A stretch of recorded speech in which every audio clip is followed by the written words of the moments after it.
بسم اللہ الرحمن الرحیم۔ حدیث ہے کہ جو شخص زیارت امام حسین کے لیے کربلا جاتا ہے، چاہے وہ جتنے دن رہتا ہے، وہ دن اس کی زندگی میں کاؤنٹ نہیں ہوتے۔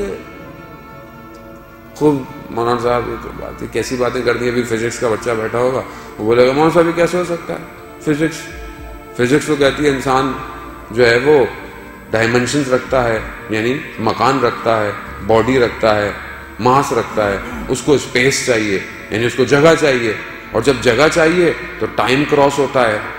اب یہ ممبر یہاں رکھا ہوا ہے، 10 سال سے رکھا ہوا ہے، لیکن آپ یہ نہیں بولیں گے کہ ممبر پرانا نہیں ہوا، نہیں، آپ بولیں گے 10 سال پرانا ہو گیا ہے۔ ممبر ہلا نہیں ہے، لیکن زمانہ گزر رہا ہے، ٹائم گزرتا ہے جب ماس اور اسپیس ہوتا ہے۔ تو یہ کیسے ہو سکتا ہے؟ میرا بدن مادی ہے، میں 5 دن رہا، 6 دن رہا، میری زندگی کاؤنٹ نہیں ہوئی۔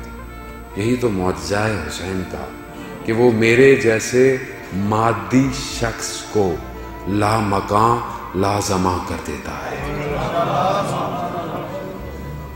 عزیزان امام رضا علیہ السلام ارشاد فرماتے ہیں اللہم صلی علی محمد وآل محمد۔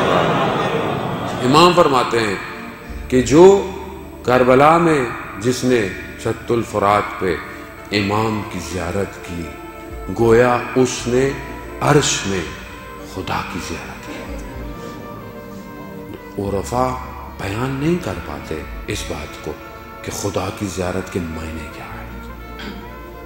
ڈاکٹر رفیع جو بہت بڑے عالم ہیں، وہ اس حدیث کی تعویل میں یہی کہتے ہیں کہ انسان اگر چاہتا ہے کہ فرشتے اسے لمس کریں، اس کا دل فرشتوں کے لیے اترنے کی جگہ بن جائے، تو زیارت امام حسین کا